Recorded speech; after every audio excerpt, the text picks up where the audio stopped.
Good day to everybody. We are here at the Center for Strategic Leadership.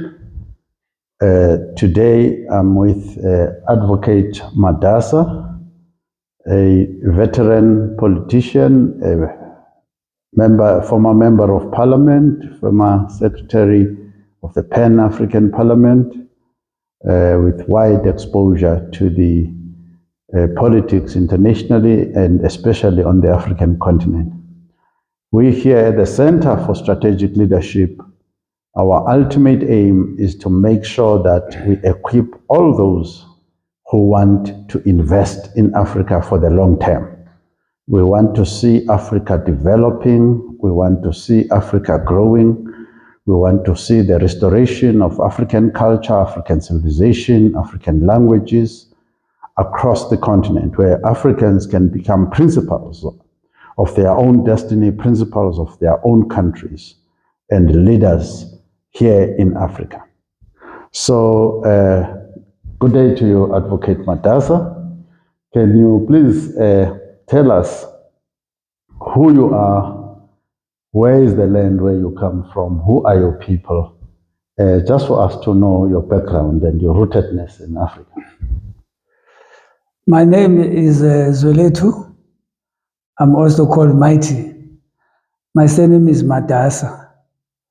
I was born in Tsolo, in the former Transkei. My clan names are Charlie, Kanolo, Msiza, Mgema, and Jalonjal. So essentially, I come from Tsolo. Our clan name speaks to our royal family. I come from the royal family of Mpondomse. And our clan has got its own royal house, which is the house of Kanolo. And in terms of our royal houses in the Mpondomse kingdom, the ruling senior house is the house of Jola, followed by the house of Kubusha, followed by our house, which is a twin to Kubusha, which is Kanolo, followed by the house of Maga, and lastly, followed by the house of Mabane. Together, those houses form the royal family of Mpondomse. So that is where I am rooted culturally and my background. Okay. So you've been exposed to a lot of things. You have been an advocate, you have been a member of parliament, you've been a Pan-Africanist. What do you believe has shaped your professional development, if I can put it that way? What were the contributing factors that shaped you? Yeah, it's an interesting question. I think it's different experiences which cumulatively persuaded me to follow the course of legal training. I think the first was just stories that you are told as a young boy growing in the village by the elders, telling you stories of oppression, British and Dutch colonialism, the impact of that colonialism in their lives, hearing stories about the wars that had been fought before, the wars of resistance between our royal kings and the British monarchs and the other European monarchs. You hear those stories, we are young, but I think something begins to form inside of you in terms of, I could call it righteous anger. You are angry about why these things had to happen to us. You read some books or some stories are being told to you. I think further on, I then was exposed to real politics. I went to live with my father in Cape Town. who was a factory worker at the time, and he was an organizer in the factories. Interestingly, my father actually registered, I saw recently, his registration certificate to vote during British colonialism, because there was a dispensation in the Western Cape, in the Cape Colony, whereby the British deceptively created a facade that actually Africans can participate in government. And my father registered to vote, and he paid the dues. But the trick was that you could only vote for a white member of parliament to represent you. A dispensation that they removed later on. So he was an activist. But you know, old people in the old days, they did their thing without recruiting you. They were just role modeling. Yeah. I think their perspective was, you pick up this thing if you want. If you don't pick it up. I was listening to former President Thabo Mbeki making a similar point, that his father saw their political activism, but it didn't say much whether he should continue in the struggle or not. But it didn't discourage him. So I think my father's approach was similar. So once I was living there with him in Gugulethu, then I studied at Langa High School. I was doing Form 2, 1976. In a normal day, we were in class at Langa High. It's situated in a school there called Washington Street. Midway during the day, some guys come inside the classroom. Hey, there's a meeting outside. Very strange. We never had meetings of all classes. So we go out, full uniform. We go to the back. There's a small field there. We find out other classes are here. The Form 4s, the Form 3s, the Form 5s, the seniors are here. Everybody. So we joined. We were puzzled what's going on. And some female student stands there, and then they explain that this meeting is about joining the riots. They call them the riots that are already happening in Johannesburg. We are now part of that, starting from today. You know, we did not know what that meant. We are confused. There's a bit of excitement. There's apprehension as well. Where is this thing going to? Anyway, the short of it, the very same day, we were told that now we need to go to Mshwesh. There's a school that was called, I think, Mshwesh. Yeah, I think we call it Mshwesh. I think it was named after the king of Basotho. Then we were instructed to go into this march, and we go and close that school. It was used like that. That the language was, we're going there to close Mshwesh, which was not far from us, on the way to the train station. So we went there, we marched, and we just closed. We called the kids out. They all came out and they joined us, and went back to Langa High School. And that became a daily thing. Meetings in the morning, you come as if you are coming to school. We meet at Langa High, and then we're told the program of action, which was basically marches either to the police station, which was also nearby, or we go to Gugulethu and join others, because most of the schools are in Gugulethu. Gugulethu is far bigger than Langa High. Take trains. So that was the beginning. That was August. So we started these riots, and with time we got into the rhythm. We understood, oh, these things are about black power. It's about, in Cape Town context, the past laws must stop. Because every day our parents were being chased by the Bantu Affairs Administration Board police. We saw that on a daily basis. And it was more harsh in Langa. So although we were students, we used to witness women with babies on the back running away from the police. They would say, Kubovu, meaning it's red, the police are here. That was a daily thing. So you saw this pain. And so I participated in one of those marches to Langa High police station to get one of us released. Was tragic, because a friend of mine who was called Musi. He was a boxer from the Harlem Boys Boxing Club. Very promising boxer, this guy. We were buddies in classroom. We were in the front line. We're always enthusiastic and wanting to be there. So we had formed rows and rows, long rows. Myself and him were in the front row. And once we were there, before we reached the police station, the police came out with tear gas canisters. Then there was a warning that we must stop. Given 5 minutes, they used to say, to disperse or they are going to attack us. We resisted. When it was getting to that 5 minutes, I could see things are going to be bad here. We started running. I ran. I thought Xolile ran with us. Following day in the news, it was discovered that he was shot dead.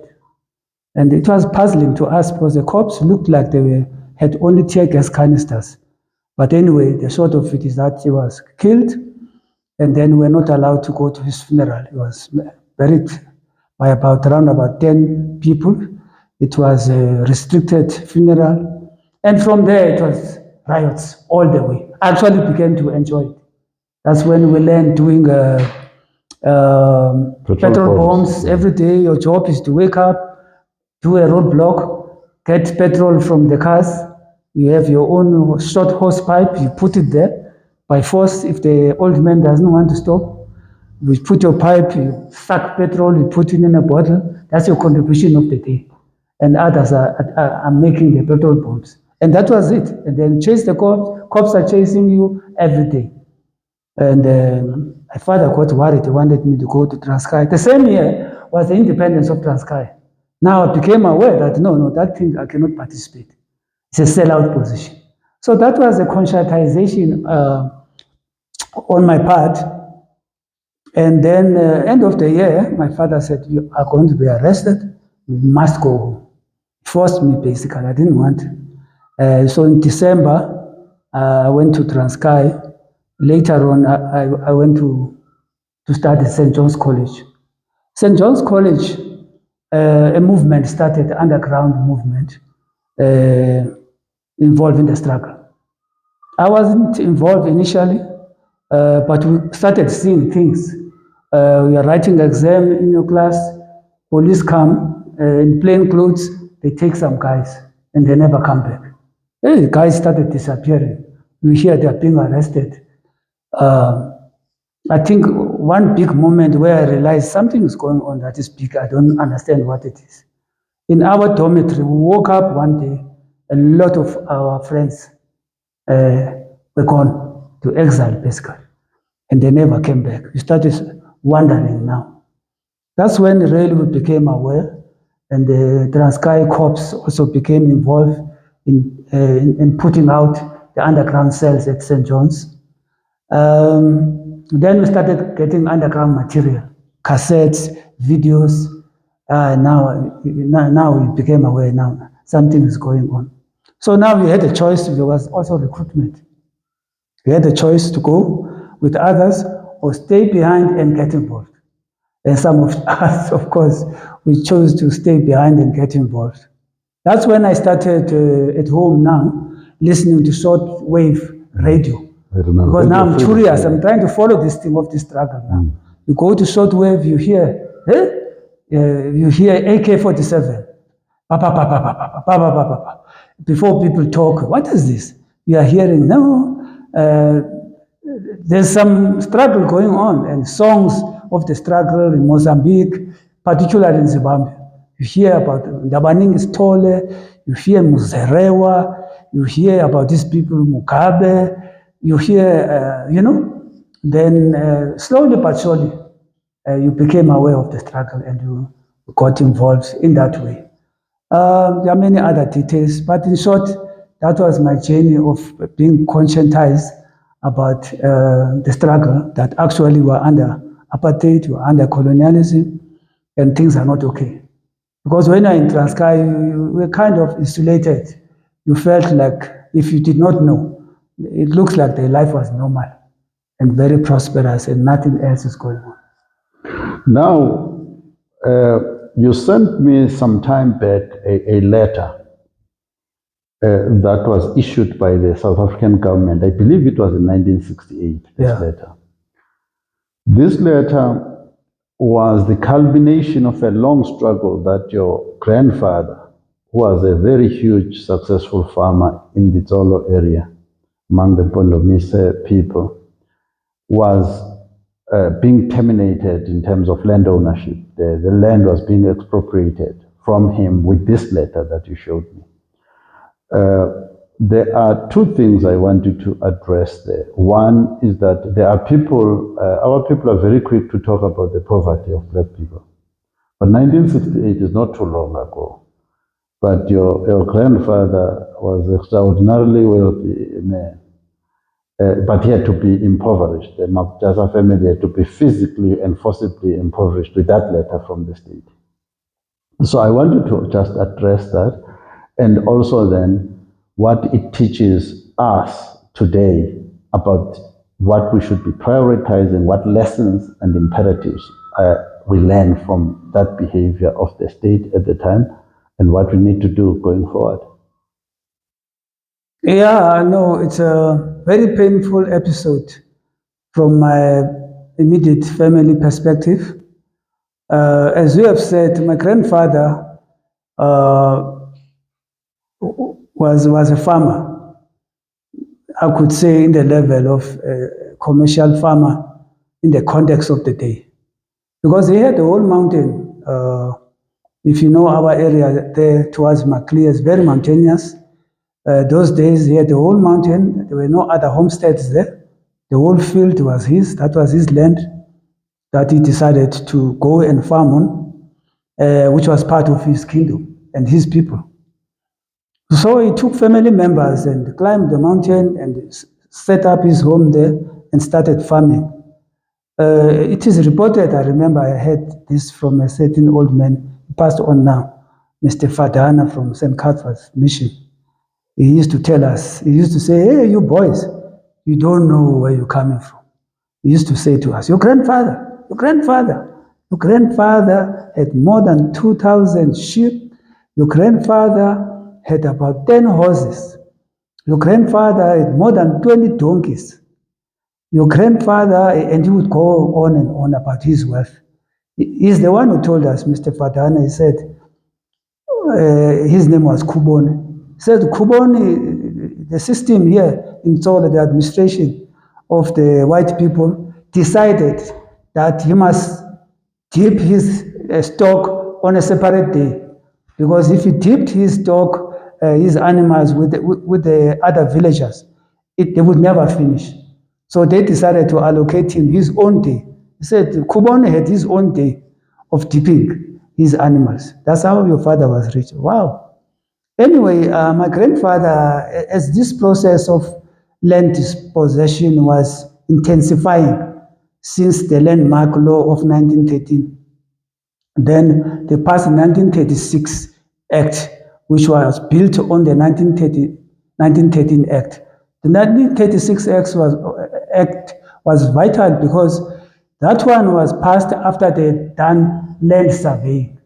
So they had a picture where to take land, what type of land, which one Africans must be pushed to, and which one must be taken for white commercial farmers.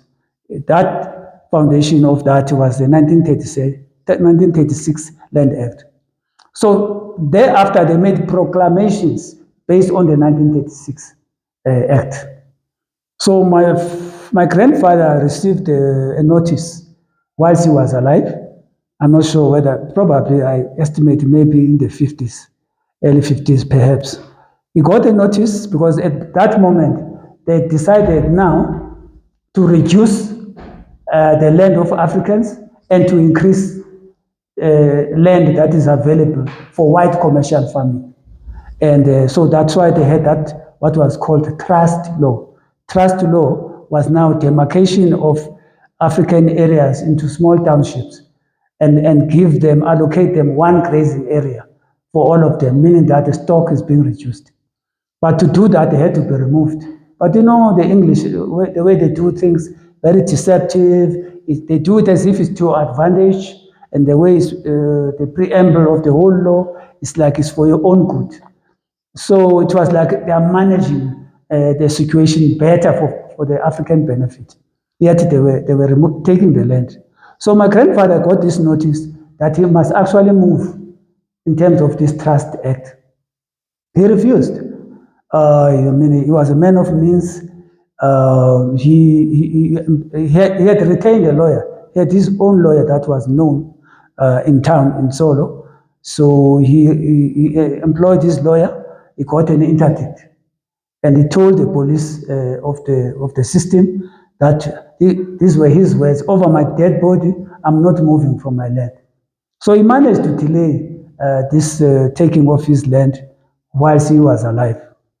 Then, 1968, apparently on the day of his funeral, the cops came and they told our parents that we have come to serve this notice to show cause to Kobone Madasa why the notice was saying show cause why you should not be removed and your land be declared part of the grazing land for the general public in terms of the 1936 Act.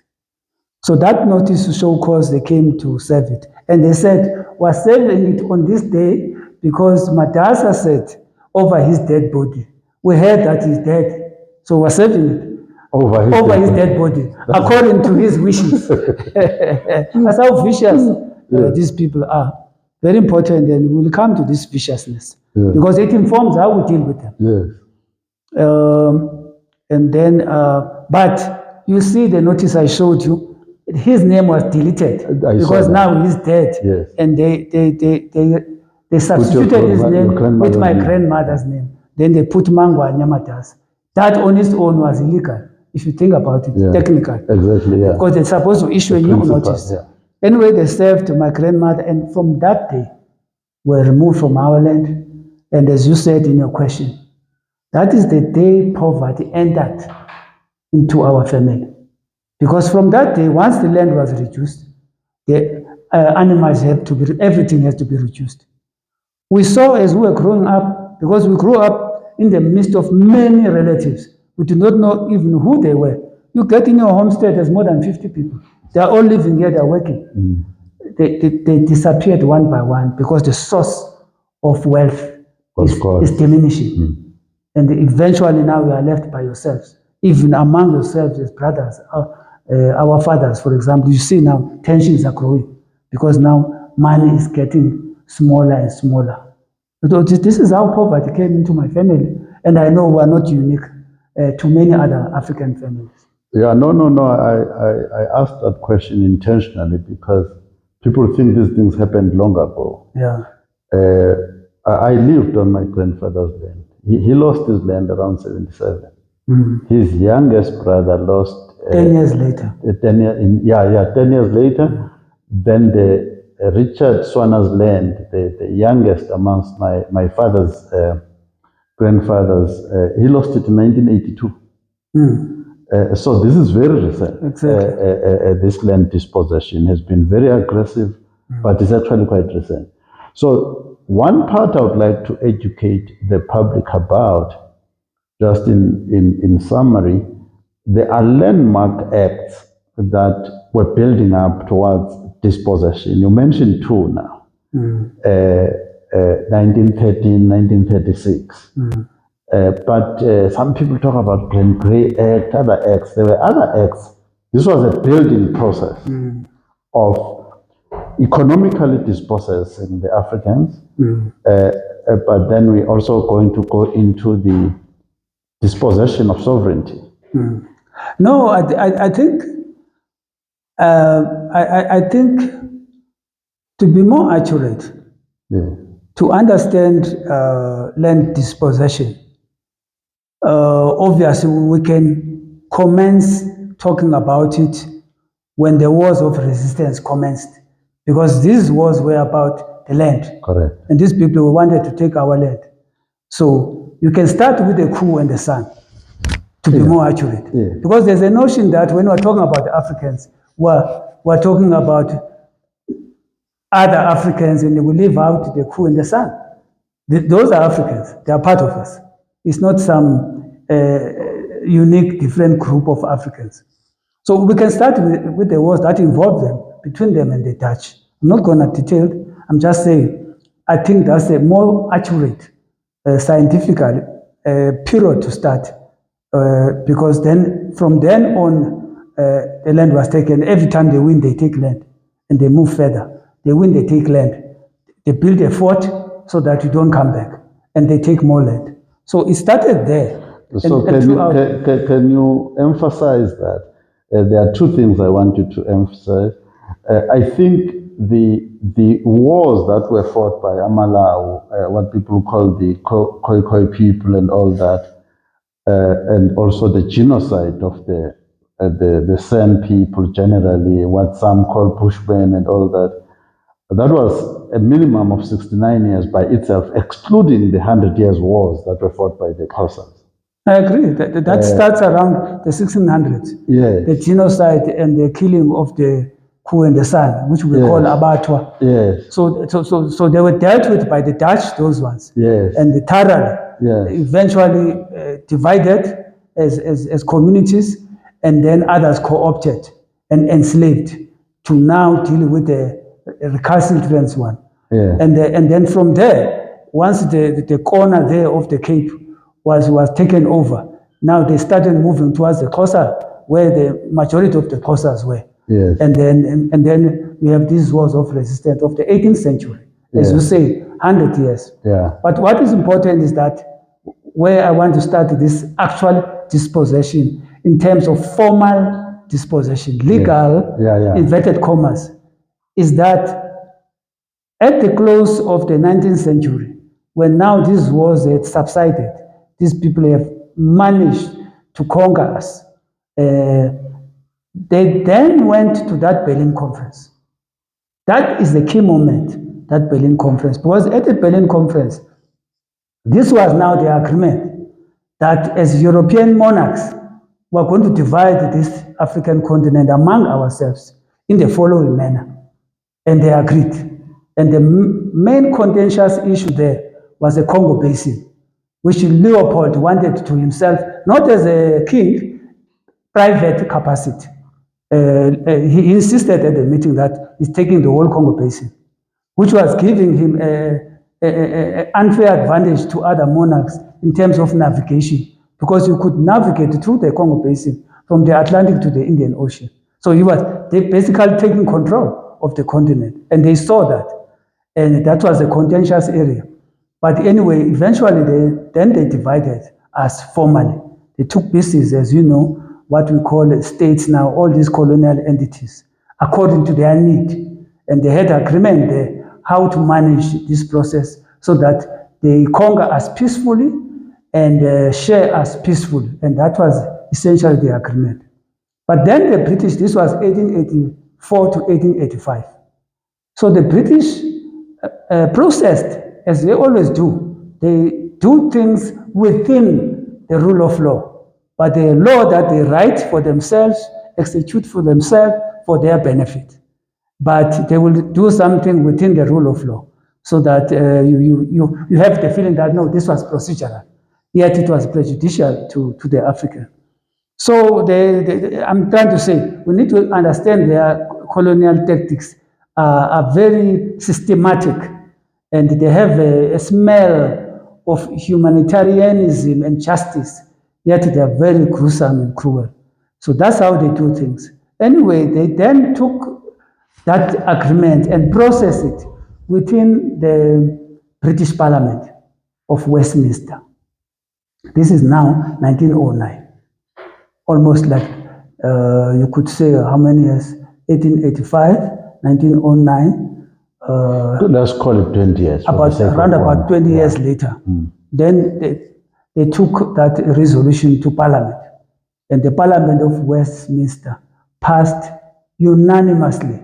Again, we need to underline this for further discussion as we proceed. Unanimously, I talked about viciousness. Now I'm talking about consensus of the British Parliament, regardless of the fact that they have different parties. This was a consensus decision, the 1909 Union of South Africa Act. Now, this act essentially was saying, we as the British establishment, government, we are formally withdrawing from direct control of that colony called South Africa. And we are handing over, we are delegating our responsibility to the white settlers, who were Dutch mainly and English. So that's how they passed that act.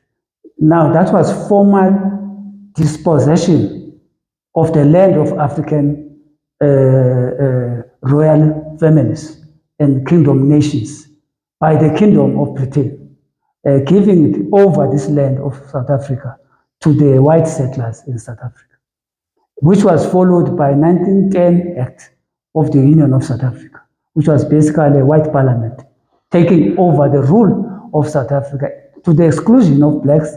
There's domesticating the 1909 Act into South African law. And from there onwards, now you have a formal union government of South Africa that is white only. Yeah, can I jump in there? For instance, we come ancestrally from two neighboring kingdoms in the Eastern Cape. You come from the Mpondomse kingdom, I come from the Mpondo kingdom, other neighbors, Abatembu, in the north, Amazulu. There's something that I've often said to people, that actually there is no part of South African territory that did not have a sovereign ruler over it. In other words, the land of the Mpondomse was under the Mpondomse king before any wars were fought, before any colonialism. So there was government, there was local civilization, there was culture, there was language. So this idea of a 1910 union was actually to abolish existing rule and to impose new rule on top of existing rulers that were there and sovereigns that were actually in existence. Yeah.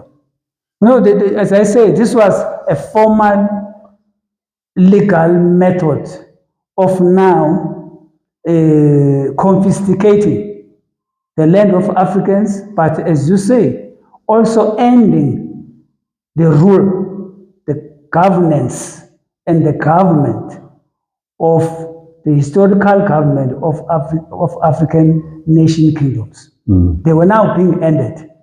You are so accurate, because those who survived, guess who? Are those who were under the British protectorate system, which is Botswana, Lesotho, and Swaziland, because their kings opted for that dispensation of being under the protectorate. Probably wisely so, given the circumstances. You can argue it either way in terms of pros and cons. But those survived. By the way, the Boers wanted more. They wanted to decimate those protectorates. And those kings, there are records that they would then appeal to the British monarch that the South African Union wants to take our land. That's why they were pushed into small territories. Because those territories they have now, Botswana cannot be in Botswana only. They used to have their capital in Mafeking. That whole northwest was part of that kingdom. We know that Free State was part of the kingdom of Lesotho.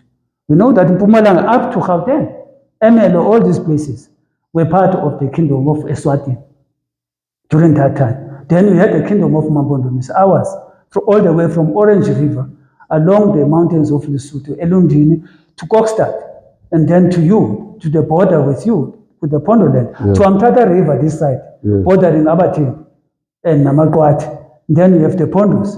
Beyond that, you have Abatembu, up to Goa, to Kai, and then you have Amakos.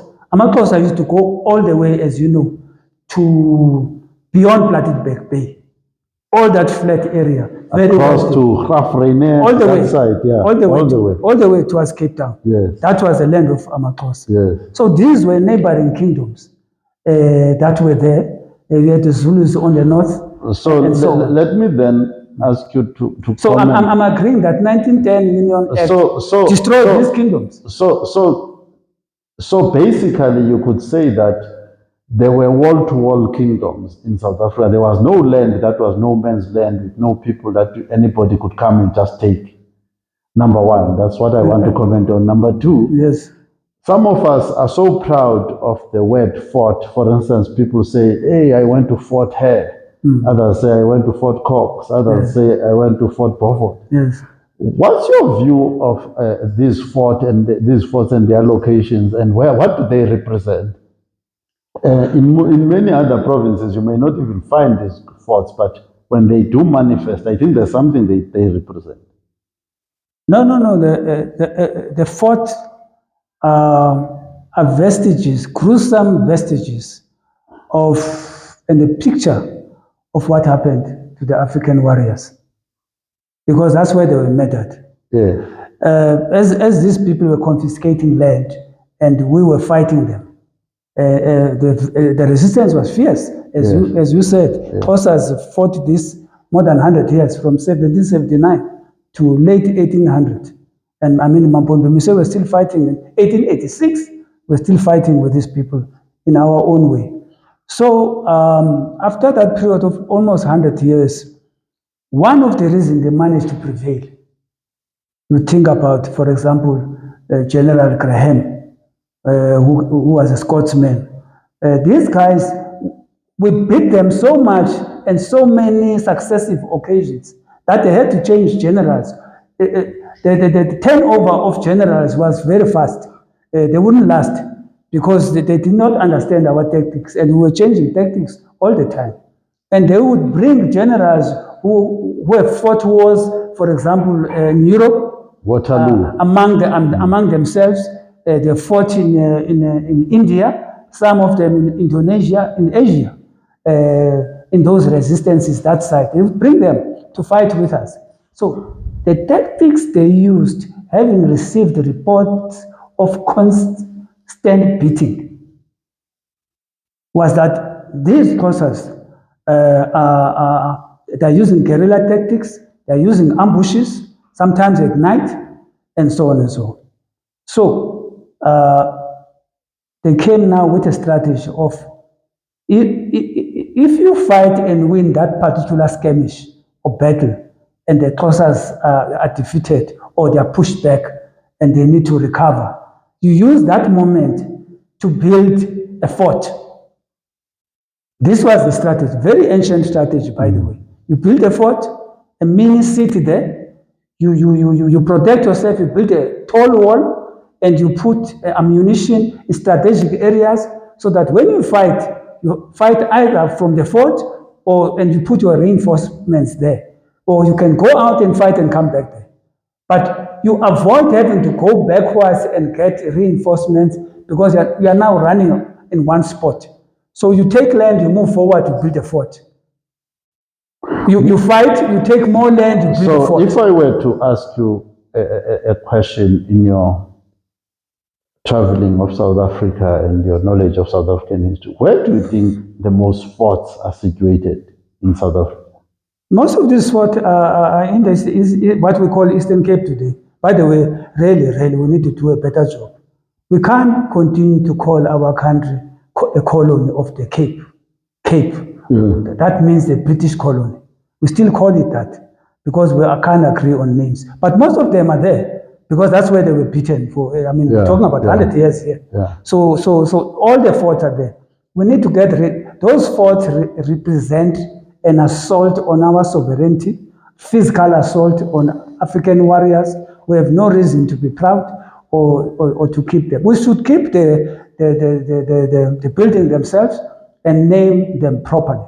But as you say, they represent the treatment that Africans received from British colonialism and the Dutch.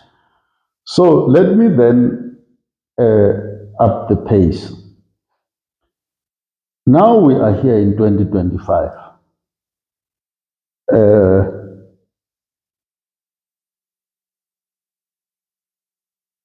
What should we as native South Africans, specifically who belonged to those chieftaincies, those kingdoms,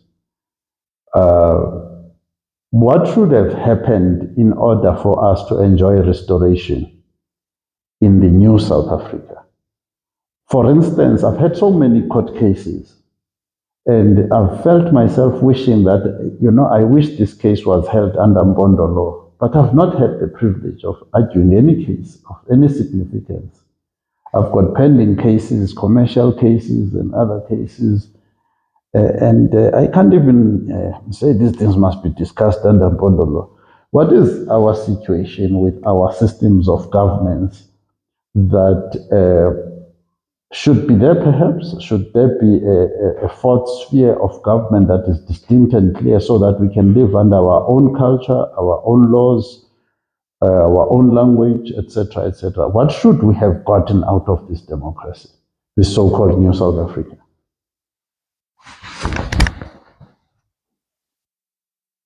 I think to have, we're talking about freedom here. Yes. From colonialism and apartheid. I think to have a proper strategy for freedom, you need to diagnose accurately what has happened to you. You can't free yourself from something you don't know, how it oppressed you. You are not sure. You understand? So your solutions are not going to be complete. They're going to be fuzzy. So we need to understand what happened in order to diagnose the problem. Our problem is the Berlin Conference. We need to ban, literally, with fire, those resolutions of the Berlin Conference. Because our freedom means that we have reversed the impact of the decisions of the Berlin Conference. Because that's the formal point in which we were then conquered completely. We need to understand that moment. And we need to understand the consequences of that moment. The cultural consequence of that moment. Civilization. As you said, Africans must understand that pre-colonial, we had a civilization. And it was adequate. And we're prosperous, just like my grandfather and many others. We're doing well. We had no problem. And we could trade with any other nation in the world. So we have a civilization, which we can take back if we talk about Pan-Africanism. We can take back to ancient civilization of black people. They are there in the biblical record, they are there in archaeology, starting from North Africa, the Nubian, the Kush, the Ethiopia. When you say Ethiopia, it's not what you're talking about. It's not that country now. When you say Ethiopia, you're talking about African civilization and empire that was occupied by Africans long ago, even before Christ. So we need to understand as Africans that we had a civilization and that this civilization was disrupted by the Berlin Conference. So culturally, we're then taken over. We now live under the Western liberal cultural hegemony. Ours is no longer there. We need to understand that. We need to understand that Berlin meant that our land was taken. That we don't have control our land. I'm not talking about having your piece and my piece. I'm talking about nationally. These nations we're talking about, they were actually decimated. And our land and continent was handed over. We need to understand that this was done not to South Africa. There was no South Africa there. The European monarchs took over the land and the civilization of African monarchs. They did this against Africans. For them, it was not which Africans, it was just Africans. So we need to understand that we suffered that as Africans. I'm talking about having an appropriate strategy of dealing with this thing. The diagnosis must be correct. So the land is gone, your sovereignty is gone, your territorial sovereignty is gone, your economy is gone, right? So now you are enslaved. But I want to emphasize the identity issue. You are not enslaved as a South African. You are enslaved as an African. You have been lumped together. I argue maybe appropriately so, because that's who we are. We're Africans. And the Europeans understood that. So they were given the same treatment. We suffered together. So this is what happened to us. So now a strategy to reverse that has to be equally comprehensive, because narrow nationalism is the inverse of Pan-Africanism. Pan-Africanism is the highest stage of a revolution. By revolution, I mean reversing the Berlin Conference resolution. That's what a proper revolution should be. Anything less than that, democratization, de-racialization, you're not dealing with Berlin Conference. You want to live under this hegemony in a much more peaceful way, morally acceptable way. But if you are talking about an appropriate strategy to react and to deal with the Berlin Conference, we're talking about Pan-Africanism. So my answer to you is that our solution has to be Pan-Africanism. Pan-Africanism means that we are a singular identity. We have a singular identity as Africans. We have a civilization that we had, and we have a territory called the African continent. The entire continent, it belongs to the black race, if we use the racial terms in the context of the discussion. And that therefore together, we need to, once again, to take over and defend our freedom and sovereignty. Sovereignty and freedom can only be defended by a comprehensive strategy, which is Pan-Africanism. So, if we talk about that in South Africa, we can't do that alone. How do you defend freedom in South Africa without other Africans who have been reduced into small entities, unviable economic entities that are not there? The Pan-Africanist intellectuals, when we were fighting the political struggle, what did they say? They said Africa is not free until each and every inch of Africa is free. The OAU made the same resolution in 1963, that we are not free as a continent until every inch, including South Africa, is free. What were they saying? They were saying this struggle is not about entities. We're taking back our continent. We are destroying Berlin Conference. But the strategy was that, okay, let's take what we get until we get all of it. So, and then make it whole. Because if we suffer as Africans, we can only be free as Africans, not as some territories or some parts of the territory. That's why we have an unmanageable situation. It's because we're trying to be wealthy in a sea of poverty. Other Africans all around us, the Berlin Conference impact on the economy of our neighboring states, so-called now, has not been reversed. As a result of those unviable economies, we are unable to prosper together. So I'm therefore saying the dispensation we have of 1994, to me, is transitory towards total freedom.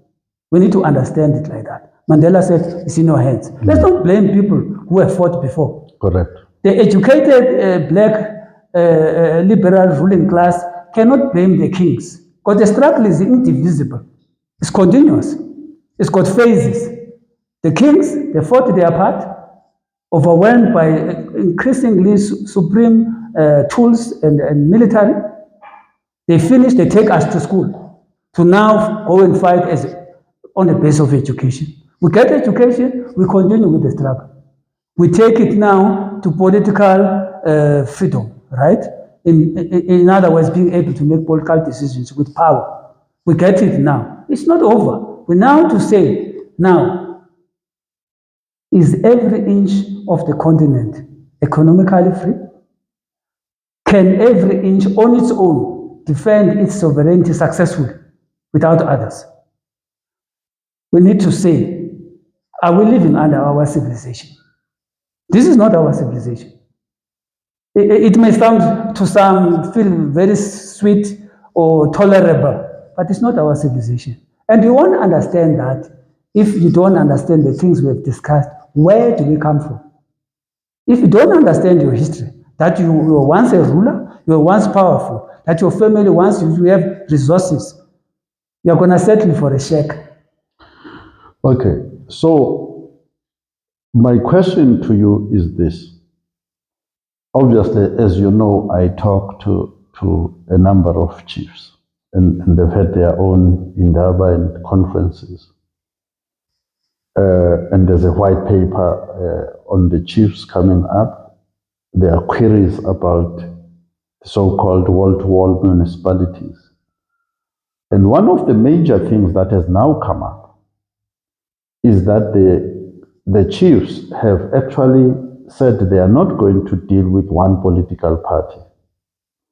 Every black political party must come to the chiefs and define clearly how the restoration of governance of the traditional kingdoms is going to happen. In other words, we've had a situation where the comrades, if we may call them that, have said that there's a wall-to-wall municipality. So I'm a chief here, but the ward councillor is more powerful in my territory than myself as a chief, and in Maila I am, my council of elders in that particular territory. And a ward councillor, who are always failing, by the way, are now overruling chiefs in South Africa. The elections are coming. There is review of the laws, and I called you, I think they call it Chapter 12. I've never seen such a flimsy piece of writing, law writing. You can see it was handled with carelessness, but we now need to say right now in this show, right now today, what is it that needs to be said to these black political parties? Because if I may use this word, I think they are coconuts. I think they are selling us out. Yeah, it's a sensitive issue, actually, because once you are so defeated as to engage in slave mentality, in other words, you become a happy slave. Very difficult to change your mind. You are happy. The system is working for you. You're not interested whether this system is your system or not. So the colonialism, that Berlin conference I'm talking about, has imposed an alien culture. There's this universalization of liberalism, even globally, particularly affecting Africans.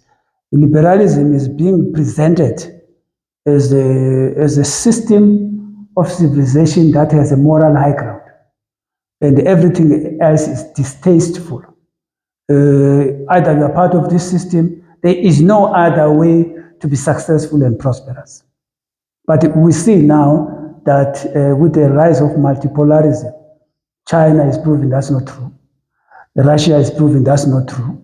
India is proving that's not true. Brazil is proving. Indonesia is proving. Other nations are proving that's not true. Africa needs to prove that's not true. Because if we are not proving it, we are saying, for us, we've always been under universal liberalism. It's not true. We've compromised. So I think we need to have that overall understanding.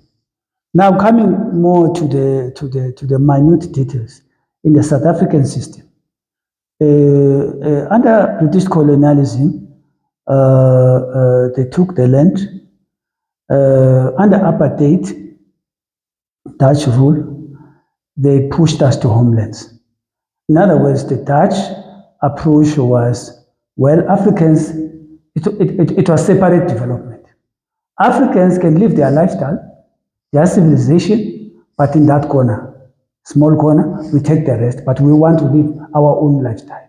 Okay? So you could say it was a mini restoration, a smell of what this thing should look like.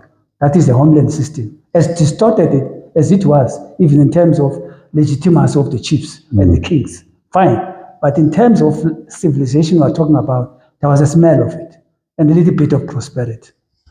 Now come the new dispensation we're under of 1994. This dispensation takes us back to what the English were doing, that your lifestyle in the civilization is not acceptable. It's inferior. You cannot prosper that way. It's only the highest level of prosperity can be achieved through our lifestyle, which is the white man, the Western European lifestyle, led by the British. So 94 has taken us back to that this is the right system. Why? Because it's based on the fact that in Europe, the educated class overthrew the monarchs there, which were dictators, those monarchs. The way they ruled, it was enslavement and all that. They overthrew them and created parliaments. And then the people, so to speak, we can argue whether that thing is true or not, but formally, then the power went to the people from the monarch. So the black liberal ruling class, they believe that that's the ideal model.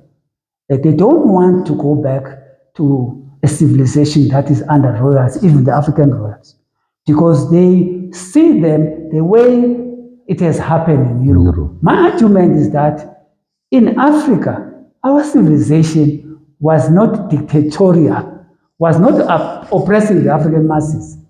We lived with our kings very peacefully, and the governance and our own internal democratic processes were actually superior and working, unlike those European monarchs. We're not oppressing the people. Not only that, European monarchs was one small family dominating over everybody. In African system, you ask me my background now, my identity. You had the heads of clans, all of them being part of this integrated governance system, with the king on top. The king that is put by these very clans, if they don't like, is not doing well, they change him. So you had a system that there was no need. Africans did not feel a need to overthrow their monarchs because of bad rule. They were happy with them because they were part of that rule. And the system was working. And the king was getting royal attributes from the people in exchange for security. So people don't know that. And we need to have this knowledge to understand that there's nothing wrong with our civilization. Now civilization states are rising up in a multipolar system. What are Africans bringing? Are we copies of Europe? We are bringing a European civilization. There is a West European civilization. Now, coming now into this constitution we have, which is anti-traditional rule. Let's be clear about that. It's anti-traditional rule. But they had to make some provision of some dispensation. Because this is chapter 12. Am I correct? 12. Yeah. Because that time you needed to win everybody. It was a political thing. It was a dummy, like when you give a baby a dummy. Yes, these traditional people need to be on board. After all, they have masses there, the votes are there. We need to get them on board. There must be some semblance of customary law being allowed. The Constitution says the courts can develop this, in very general terms, can develop this customary law. But this customary law, its development must not contradict the Constitution. What they mean is that it must not contradict the liberal Western secular civilization. Civilize yourself, but don't contradict. The supreme civilization is the Western liberal. That's what the Constitution is based. It's built on those ideas, intellectual ideas that have been codified, which are immutable, unchangeable. So it's not derived, for instance, on the philosophy of Ubuntu. Some people don't understand that law is derived from philosophy. They think law is an original discipline. No. There are many philosophical bases of different laws. Constitutionalism is different from having a constitution, and it's different from democracy. In fact, constitutionalism, to quote Plato believed that democracy needs to be restricted. You know, intellectuals, they have this aversion towards what they call mob rule. If the masses make choices, what if those choices are not morally correct according to our determination as the educated upper class, so to speak? So Plato believed that you must restrict democracy, right? So that's where you get the notion of intelligentsia, who are now the ruling class. They overthrow the monarch and they make themselves the monarch. And then the rest of the masses who are not wise enough cannot be allowed to rule. That's what we are seeing in Europe now. So democracy is no longer about the people making a choice. It's a regime type. What type of regime is democracy producing? Is it a regime that is acceptable to us, self-appointed people who are moral and who have understanding and wisdom? If that regime type does not conform to these values which we have written. By the way, these values are Tamsat. It's the intellectual who decide that no, to constrain this democracy, it must conform to the following moral rules, and then it's appropriate. But it's their own thoughts. They're despising everyone else's thinking. So that's what Constitution is about. It's got these values that have been put there, enshrined, and everything else, customary law, every other thinking, every other philosophy, every other civilization must conform to this straight-jacketed set of norms. It's a European thing where they were trying to discourage nationalism in Europe. Yeah. They imposed that on us. So let me then put it to you. These are my last two questions for you. I believe the ANC is desperate, perhaps in some degree, to do the right thing in South Africa. They've mismanaged our kingdoms, they've mismanaged our lands, our sovereignty, our laws. I'm talking about, for instance, Mpondomse law, Mpondo law, and so on. What is it that the ANC, PAC, Action SA, EFF, if they were in this room today, what are maybe the 5 things that they must do, whether it's to the Constitution or to the laws of South Africa, 5 things, top things that they must do to actually restore our civilization, restore our culture and our languages, so that we can live the true freedom and our true identity as Africans, whether you come from the so-called San people, the Khoi people, and Xhosa, Zulu, and so on and so forth. What would it be? Just to the political parties, what are the 5 things that, if they were serious about really Africans being free in that way, what would be the top 5 things that have to be done?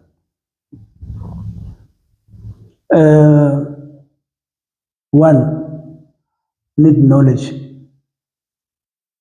accurate knowledge of history, of the past, which we touch a little bit on.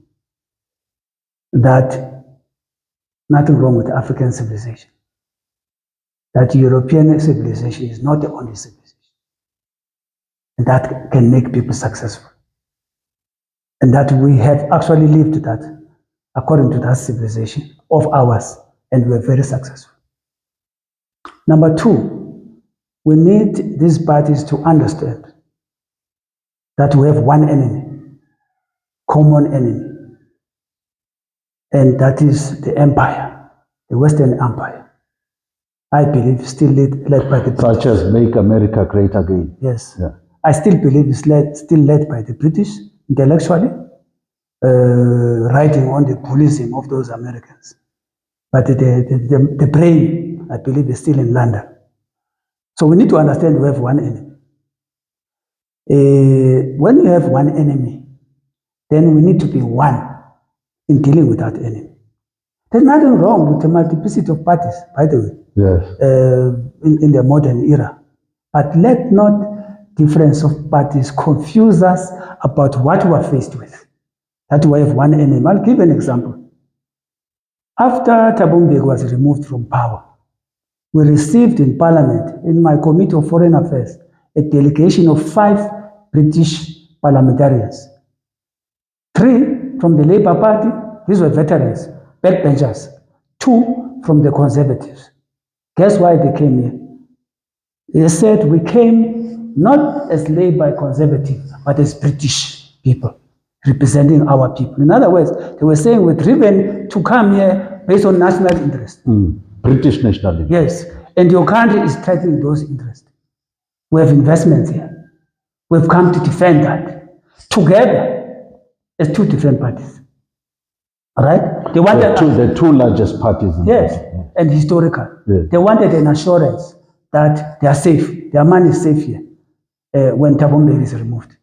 There's not going to be riots and upheaval. 2, another example which answers the question. I meet this notion of left and right that we get so intoxicated about. I meet in my travel when I was at the Pan-African Parliament, the so-called leftists from Spain. For me, enthusiastic and naive at the time, I said, wow, this is an opportunity to raise the Western Sahara question.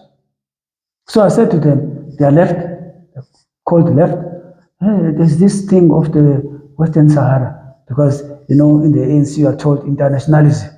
We're all on the same, as long as you are left, internationalism, if you are right with other right organizations, there's no such thing. Anyway, so I said, in Western Sahara, hey, this guy changed, his face changed. Before then, we were talking about this left story, ANC is our friend, we're comrades. Once I touched Western Sahara, he's left. He said, no, you people don't understand what happened there. It's not exactly what you think. No, Spain has a right to control that place. What was he doing? Spain's national interest supersedes their political and mini ideological orientation. So as Africans here, we need to understand that we have national interest, which is to deal with a common enemy, this empire. In whatever party we are, we need to take common position when we're dealing with this national interest and how to defend ourselves against this empire and how to deal with it. Thirdly, we need a two-track system. One, simultaneously running together. One, based on the strategy I was telling you about, that our strategy to win must be Pan-Africanist, not narrow nationalism. It must be Pan-African, because we are people with single common identity. We have been humiliated, enslaved as a people, and we are a people whom God gave the whole continent as black people, and we've ruled it accordingly, and we've been disrupted, and we need to regain it collectively. To defend our territorial sovereignty, we can only do that through strategic security of collectiveness. Economically, through strategic approach of a collectiveness, whereby we have a broad market. We can decide how to trade together as one people. Politically, we must be one political entity that is defending our continent as a people. So that's one track. The other track is that, which is momentary. We are under this dispensation in South Africa, which has allowed constitutionally some semblance of a possibility of rebuilding this civilization in the rural areas, right? We need now to go to that demarcation law of 1998 to say this thing was arbitrary. And by the way, it was opposed. The records are there, and they did it anyway. We need a clear demarcation between rural municipalities, separate from the urban, the big urban, right? The smaller towns there, like all of they're part of the rural municipalities. Now, that is under technically the jurisdiction of royal leadership. That, at least let's do a little bit that what the Dutch, the apartheid people did. Restore that rule. When I say that, I am not saying the institution, by the way, is perfect. That institution needs a lot of reform in its training of those traditional leaders. They don't even know, some of them, anymore what that means. But it doesn't mean the information is not there. You need reform in terms of who's really hereditary and not. Because a lot of statutory chiefs there that have been imposed. So I'm not saying this institution is perfect, but we can't throw it away because it's not perfect. As much as we are not throwing away yet this constitutional dispensation. So I'm saying within the existing constitution, we can actually start building from the ground up that rural economy under royal leadership proper and apply customary law and make pass legislation which in terms of gaps that are there in the constitution that we can exploit to establish what I'm talking about. We can have a fourth tier of government.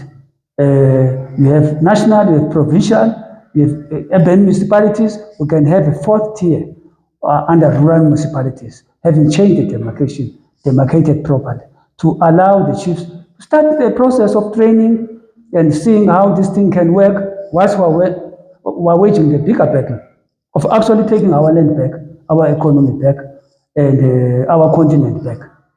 Talking about that, when you say that, people say, hey, we always think about the other side. It's a very funny thing. For me, this is a slave mentality. In other words, they're thinking about the comfort and protection of whites. Those who have already are comfortable, they feel that if the white man is not, the master is not here, my comfort is going to disappear. I may not exist if the master is here. I'm happy with what the cut the master has given me. So when you talk like this, proper Pan-Africanism, a really high stage, I call it a high stage of revolution, because it's proper revolution. People think about the other side. You know, the other side is not thinking about us.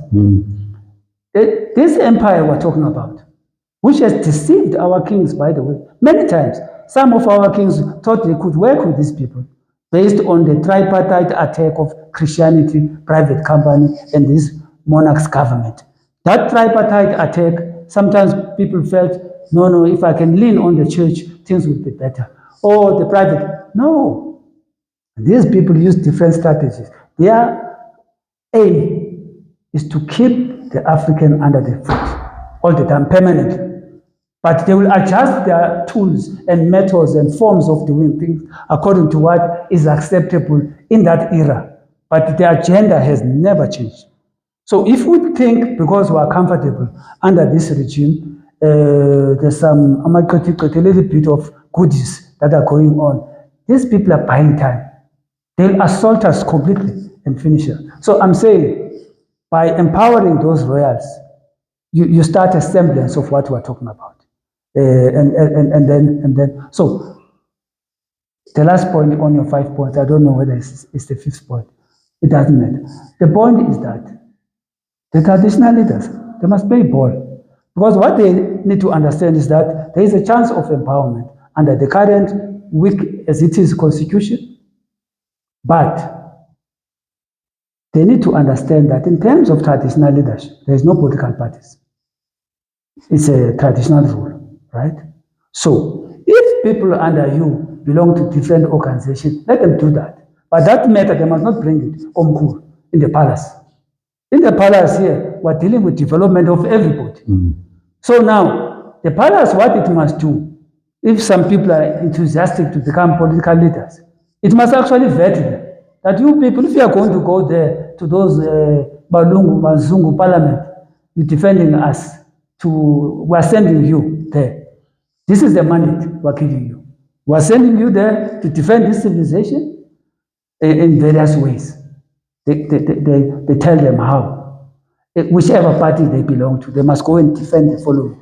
And we will support you on the condition we are going to defend our interest, which is the interest of the people in these rural areas. That's the role. Instead of wearing the party colors, our kings and chiefs wearing these party colors, they must stop that. They must be neutral, focus on local development, send representatives in these chambers, Western chambers, to go and defend the interests of the local people. So in conclusion,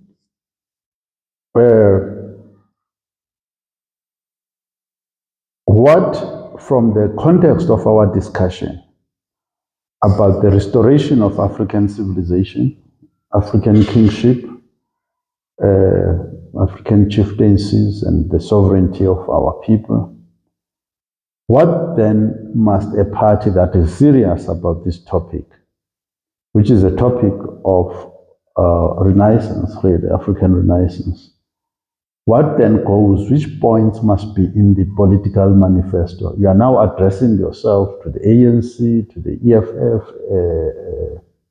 Action SA, PAC, all these guys, BOSA, all of them, ZB and this Mzansi, this, that, and the other.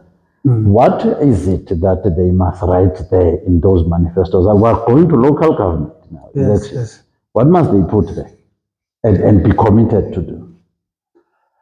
Yeah, I think reducing our discussion to a local government level, it's important that, as I've said towards my end, that they must have a clear strategy of rural development. And this rural development has to include the strengthening of the leadership of the royals. By that we mean they must put in their manifesto advocating for the establishment under this constitution of a fourth tier level of government that is exclusively under the jurisdiction of traditional leaders in those areas. Once they establish that, and they must go and fight for that and advocate for that, and that they must promise to do that and actually go and do that. And they must also undertake the fact that if we don't do this, we're not saying maybe we'll win, but if we don't demonstrate in an objectively ascertainable way to pursue this agenda, you can recall us. This is what we're going to do. All these parties pertaining to this subject of African civilization and restoration of customary law and local development under chiefs and kings, they must put it in the manifesto clear in those terms. And that, in my view, is the basis upon which traditional leaders and their association themselves must support the political parties. If the political parties are not committing to that, they are happy with the current status quo, then they must not support them. This is a matter of self-interest and the interest of the people. This is a matter of public justice. So I would say this one clear issue must be there so that we don't obfuscate on this issue. Thank you. So we've come to the end of this session. Clearly, we see the coming of an African renaissance, the rebuilding of our vast lands which are neglected in the areas of Tsolo, Dabankulu, Tohoyando, Mafikeng, and everywhere else. Even Ulundi, by the way, the whole of Zululand is totally, absolutely underdeveloped. So we are creating the philosophies, the strategies, the thoughts that say invest in Africa, invest in South Africa, invest with our people, and invest in our civilization as we go forward. Thank you very much.